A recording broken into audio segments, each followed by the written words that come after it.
Enfoque. Geopolítica, investigación, relaciones internacionales. Enfoque. Una mirada profunda y decolonial a los hechos más importantes de nuestra historia. Enfoque. Comunicación articulada para el buen vivir.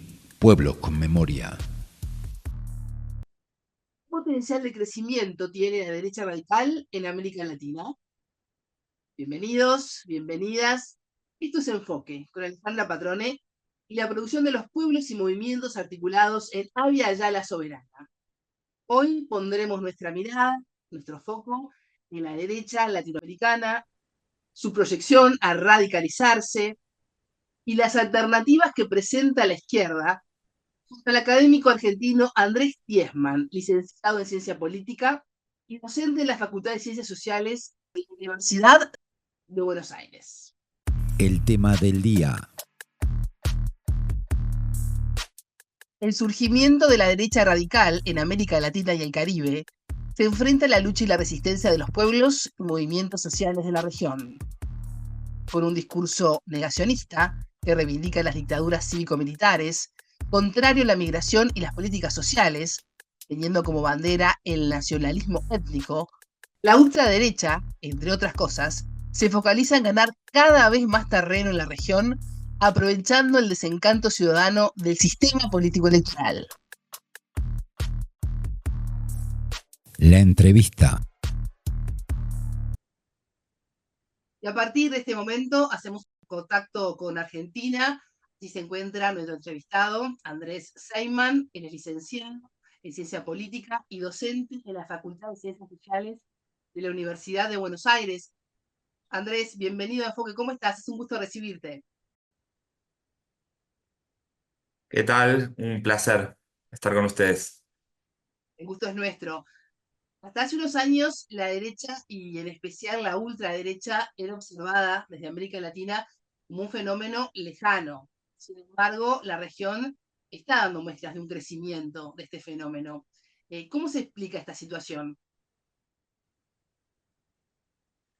Bueno, un primer elemento que hay que señalar, si bien obviamente nuestros ojos están posados fundamentalmente sobre América Latina, es un fenómeno que claramente no es exclusivamente latinoamericano, ¿no? Cuando miramos a nivel global, podemos comprobar muy sencillamente que este es un fenómeno que está creciendo a lo largo y a lo ancho del planeta, ¿no? Y fundamentalmente en aquellos países que históricamente nuestras naciones o las naciones de nuestra región han mirado como los ejemplos a los cuales, los ejemplos que nosotros deberíamos imitar, ¿no? Nuestras democracias deberían imitar. Bueno, el reciente triunfo a la Casa Blanca, lo que está ocurriendo en Europa con el crecimiento de fenómenos como Vox en España, el caso de Meloni en Italia, de Marine Le Pen. Bueno, uno podría seguir la enumeración, lo cual da cuenta muy sencillamente de que estamos hablando de un fenómeno global y que es un fenómeno global que se expande fundamentalmente después de la crisis financiera internacional del año 2008, ¿no? Es decir, la incapacidad de encontrar una respuesta a esa crisis que plantee una alternativa de un modelo diferente al anteriormente existente, que es esencialmente el paradigma de organización de la sociedad de carácter neoliberal. Bueno, ha encontrado con experiencias progresivas, es decir, en la ultraderecha. Y efectivamente ciertos gestos rupturistas, ¿no? Que plantean estas fuerzas políticas, bueno, se han mostrado o han logrado presentarse como una alternativa frente a sociedades, ¿no? Que cada vez se ven más dañadas por el propio modelo neoliberal, ¿no? Es decir, una alternativa al neoliberalismo que es una mutación interior del propio modelo neoliberal, pero radicalizado, ¿no? Entonces, vemos eso a nivel global y efectivamente también nuestra región atravesada por este fenómeno, por supuesto con sus especificidades y sus singularidades, ¿no? Creo que en el caso de América, lo que observamos es que a ese contexto global se le adosa una suerte de reacción frente a los fenómenos progresistas que ocurrieron en los primeros 15 años del XXI, ¿no? En ese sentido, Uno podría decir que Bolsonaro tiene un fuerte contenido antipetista, el caso de Milei en Argentina tiene un fuerte contenido antikirchnerista, ¿no? Antipopulista, y así podríamos seguir también pensando otros fenómenos, ¿no? Esas mismas características en la región, pero creo que entonces tenemos, por un lado, un proceso global, ¿no? Esto que mencionaba al principio, por otro lado, un proceso regional al cual hay que agregarle también un tercer elemento, que es más reciente, pero que no habría que restringir a eso el crecimiento de las ultraderechas, pero sí me parece que es un aliciente importante y un acelerador importante de ese fenómeno, que es el tema de la pandemia, ¿no? Que efectivamente causó una dislocación del sentido de lo social, provocó una ruptura del lazo social, también un daño económico muy fuerte a las sociedades de América Latina, pero también a nivel global. Y bueno, creo que todo ese panorama, de alguna manera, con las especificidades nacionales, ¿no? No en todos los países ocurre de la misma manera, con características, pero es un mapa general para explicar el crecimiento de las ultraderechas en la región.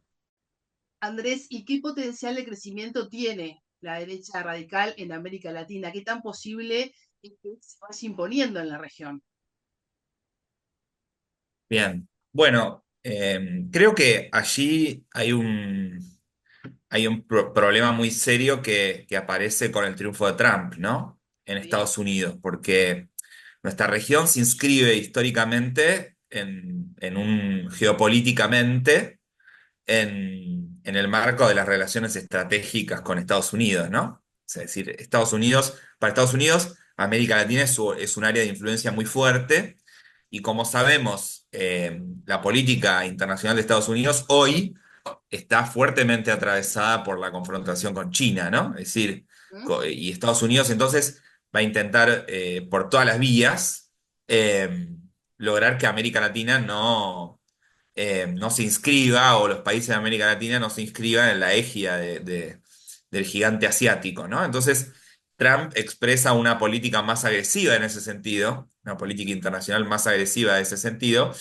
y América Latina, por supuesto, va a tener repercusiones en esa clave. Entonces, ahí hay un primer aliciente, me parece, un primer aditamento que funciona como una suerte de impulso, ¿no? Para las extremas derechas en la región, y ahí entonces tenemos un problema. Después creo que hay un fenómeno más general a nivel internacional, que es que las extremas derechas también tienen un asiento en un nuevo tipo de subjetividad producido por nuevas formas de trabajo, por nuevos procesos de trabajo, ¿no? En el caso de Argentina, pero creo que es un fenómeno también global. Digo, hablo de Argentina porque es el caso que más conozco y más estamos viviendo cotidianamente y muy de cerca, ¿no? Aquí, pero el concepto de libertad aparece como un aspecto central, ¿no? Y la libertad es esencialmente, en el caso de este tipo de fuerzas políticas, es libertad de mercado, ¿no? Y una suerte de, de hiperconcentración en la potencialidad del sujeto, del individuo, ¿no? Abstraído del desarrollo del lazo social, ¿no? De la vida en comunidad, de la vida en sociedad. Y eso está potenciado por las nuevas formas de trabajo, por los nuevos procesos de trabajo, por las nuevas tecnologías, ¿no? Que por supuesto son un condicionante muy fuerte, ¿no? Entonces digo, hay un contexto internacional que es desfavorable, ¿no? En el sentido de que es un impulso para las extremas derechas. Hay transformaciones económicas, tecnológicas que están también resultando un impulso para este tipo de fuerzas políticas. Y por otro lado, lo que no aparece, o por lo menos lo que habría que depositar la mirada y ver qué es lo que sucede al respecto, es bueno, ¿qué pasa con las contestaciones, ¿no? Porque esto es muy reciente. ¿Sí? Y efectivamente, si miramos el mapa de la región, si bien hay un crecimiento de las extremas derechas, también vemos experiencias alternativas, ¿no? Vemos el caso de México, ¿no? Después de ¿Sí? una larga noche neoliberal hasta 2018, ¿no? Es decir, que podíamos situar a grandes rasgos 1988, 2018. Hoy vemos un cambio en el signo político, ¿no? Muy fuerte en los últimos años y la rotunda confirmación electoral de este año. Vemos también el caso de Colombia, que es otro país muy grande de la región, vemos el caso de Chile, bueno, el gran interrogante sobre el año que viene en Bolivia, ¿no? Que está ahí en ciernes, pero que, bueno, es un signo de pregunta. Con lo cual, bueno, por supuesto, la larga incógnita también sobre el derrotero de Venezuela, que probablemente tenga un impacto el triunfo de Trump también sobre lo que va a pasar en ese país. Pero digo, es una región con una complejidad suficiente que si bien está atravesado por este proceso más global, también tiene esta dinámica de ofensivas y contraofensivas, y por lo tanto hay que ver qué pasa en el plano de las contestaciones para ver qué nivel de avance logra conquistar la ultraderecha en la región. Andrés, siguiendo un poco la línea de lo que venís analizando, en los últimos años hemos sido testigos de un desencanto social al sistema político en general, pero que ha permitido un surgimiento de candidatos conocidos como outsiders, ¿no? Antisistentes, que aseguran no ser de derecha ni de izquierda, pero si llegan al gobierno, hacen políticas de derecha. ¿Cómo analizás cambio social, ¿no? A la hora de elegir a los candidatos presidenciales? Bueno, la pregunta es entonces un poco por la dinámica más electoral, ¿no? Exacto. Bien. Eh, bueno, ahí un poco tiene que ver, como decías vos, con la pregunta anterior, ¿no? En el sentido de, bueno, ¿cuáles son las alternativas que se le oponen a la extrema derecha? Y ahí hay bueno, una encrucijada, ¿no? Porque efectivamente una posibilidad, y un poco creo que la elección de Estados Unidos también puede leerse en esa clave, ¿no? Digo, para salirnos también un poco de la región y pensar también este fenómeno a nivel América Latina en el mundo, ¿no? Em, Me da la sensación de que hay un problema en el campo de las alternativas, ¿no? En el sentido de que, por un lado, una opción, que es la que viene fallando, y por eso decía que hay que mirar a Estados Unidos, es una suerte de progresismo, pero muy, muy, muy moderado, ¿no? Es decir, eh, que efectivamente se plantea como una alternativa a la ultraderecha, pero con gestos muy moderados, ¿no? En el sentido de las condiciones, de cómo lidiar con las condiciones de vida de la ciudadanía en el marco del modelo, del paradigma societal dominante a nivel global, ¿no? Es decir, que es el neoliberalismo, ¿no? Y la profundización del neoliberalismo. Eh, y bueno, pareciera que en Estados Unidos primó, como también primó en el caso de Argentina, por ejemplo. Es decir, bueno, una opción muy moderada para enfrentar eso. Bueno, eso no estaría funcionando, por lo menos hasta ahora. Y quizás si funciona en términos electorales como forma de apaciguar o como forma de frenar triunfos de la extrema derecha, después a la hora de gobernar se vuelve muy difícil también, ¿no? Porque la sociedad no percibe la alternativa, no percibe la existencia de una alternativa. Entonces allí aparece también eh, una encrucijada porque la opción, por lo menos, de ir hacia perspectivas más radicales, también se vuelve muy complejo en un mundo que va hacia otro lado, ¿no? Y donde las principales potencias van hacia otro lado y no precisamente hacia alternativas radicales, ¿no? Entonces, digo, lo que América Latina sí pareciera una suerte de oasis global en el sentido de que aparecen experiencias, ¿no? Digo, recién mencionaba el caso de México, el caso de Colombia, que promueve también una discusión en términos ambientales, incluso que es interesante porque no está ocurriendo en ningún otro lado del planeta. Pero bueno, son experiencias que, si uno mira el mapa completo del concierto internacional, son muy aisladas, ¿no? Ahora, efectivamente, allí hay una encrucijada en términos de cómo resolver también electoralmente un problema que después eh, se presenta mucho más agudo a la hora del ejercicio del gobierno en el día a día, ¿no? Que no es solo ganar una elección. Por eso esa dicotomía en el campo de las alternativas entre moderación o radicalidad, bueno, es una discusión que creo que es interesante para pensar el tema de las alternativas en la región. Andrés, hablabas al comienzo de la entrevista de la importancia de las democracias en la región y en el mundo entero. Pienso en Donald Trump, que ganó por segunda vez en Estados Unidos, va a tomar posesión el próximo 20 de enero. Pero también pienso en lo que fue Jair Bolsonaro en Brasil y ahora Javier Milei en Argentina, ¿no? ¿Cómo se defiende la democracia en el sentido de que estos actores políticos, cuando fueron candidatos, mantienen la posibilidad de un fraude electoral si ellos no eran los vencedores, ¿no? Si gana todo bien, si pierdo, es esto trampa, estuvo mal. ¿Cómo se fortalece la democracia con el tipo de políticos, ¿no? Que además tienen al poder. Bien, bueno, yo parto de un diagnóstico, hemos escrito un libro con un colega brasileño, Danilo Enrico Martuchelli, un libro que se puede descargar en internet de forma gratuita, editado por Claxo, que se titula precisamente La crisis de la democracia, ¿no? En América Latina. Pero que de nuevo, hay que pensar esa crisis democrática en el contexto global, ¿no? En esto que mencionabas recién acerca de esas denuncias de fraude anticipado, ¿no? En el caso de Estados Unidos, Milei hizo lo propio el año pasado en Argentina, digo, empezó a agitar el fantasma de un fraude hasta que se dio cuenta que había ganado, ¿no? Ujú. Y finalmente se olvidó de la existencia del fraude, pero también hizo esa misma denuncia.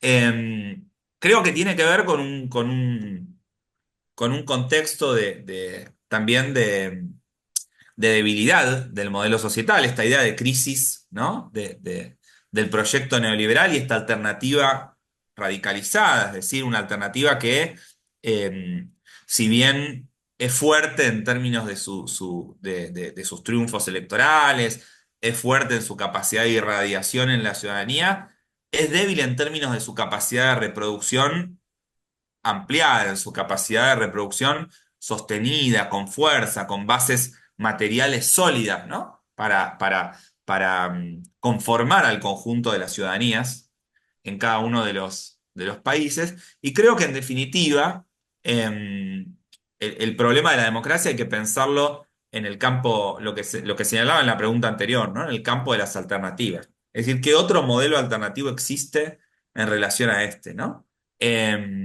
Porque si no, es siempre el juego de la sábana corta, ¿no? Entonces creo que hay una gran pregunta, pero bueno, ¿qué modelo se puede oponer al modelo actualmente existente? Esa es la forma de fortalecer las democracias, ¿no? Si no, estas alternativas de ultraderecha probablemente sigan avanzando y quizás hasta se estabilicen como forma de gobierno, ¿no? Como una nueva forma democrática, como una nueva forma de Estado, ¿no? Que es este gobierno en la crisis. Pero bueno, por eso la discusión central me parece que está en el campo de las alternativas, no solo políticas, sino también societales. Creo que ese es el foco de la discusión que debiera darse hoy en la región. Andrés, ¿y qué podemos esperar para América Latina con el triunfo de Donald Trump en Estados Unidos? Bueno, un poco lo planteaba en la primera pregunta. Me parece que la política exterior hoy estratégica de Estados Unidos está puesta en la confrontación con China, ¿no? Sí. Efectivamente, Estados Unidos tiene una política exterior de largo plazo, no tiene una política exterior que se marque estrictamente por cada gobierno. Es un Estado que, a diferencia de los estados latinoamericanos, es un Estado potencia. Es decir, es un Estado con instituciones fuertes, robustas, que tienen políticas de largo plazo. Eh, por lo tanto, desde un tiempo a esta parte, la política exterior de Estados Unidos está orientada por la confrontación con China. Y como decía, el resguardo de Estados Unidos es sus zonas de influencia estratégica. Y esa zona de influencia estratégica es América Latina para Estados Unidos, ¿no? La zona estratégica número uno. Digo, lo pondría incluso casi a la par de la alianza estratégica que Estados Unidos tiene hoy global con Israel, ¿no? Digo, Ujú. Sí. América Latina es históricamente zona de influencia, en todo el siglo XX lo fue. Estados Unidos ha practicado un injerencismo permanente sobre nuestra región y por eso creo que en todo caso, en ese contexto de confrontación con China, en ese contexto de avance de las potencias emergentes, creo que lo que nos espera con Trump es una radicalización, en todo caso más táctica de esa estrategia, y que bueno, puede tener consecuencias muy serias para América Latina, en el sentido de un menoscabo de su autonomía, en un menoscabo de su independencia, de la independencia política en cada uno de los países, y creo que lo que nos espera probablemente es un mayor grado de injerencismo también, ¿no? Digo, un revival de la doctrina Monroe creo que no sería una rareza en este nuevo gobierno de Trump. Creo que lo que nos espera es un poco eso.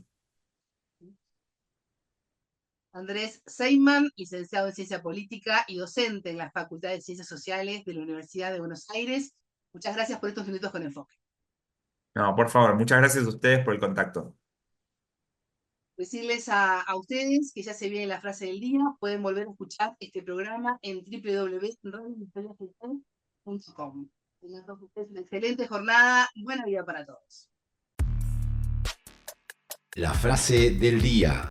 Hay un contexto internacional que es desfavorable, ¿no? En el sentido de que es un impulso para las extremas derechas. Hay transformaciones económicas, tecnológicas que están también resultando un impulso para este tipo de fuerzas políticas. Y por otro lado, lo que no aparece, o por lo menos lo que habría que depositar la mirada y ver qué es lo que sucede al respecto, es bueno, ¿qué pasa con las contestaciones? Te digo, es una región con una complejidad suficiente que si bien está atravesado por este proceso más global, también tiene esta dinámica de ofensivas y contraofensivas, y por lo tanto hay que ver qué pasa en el plano de las contestaciones para ver qué nivel de avance logra conquistar la ultraderecha en la región. Enfoque, con Alejandra Patrone y la producción de los pueblos y comunidades articulados en Abya Yala Soberana para www.radiovictoriagt.com. Transmiten Radio Dignidad de Honduras, Codecá Guatemala, Abya Yala Soberana, Minca Comunicaciones de Argentina, Rondas Campesinas de Perú y Radio Victoria de Guatemala.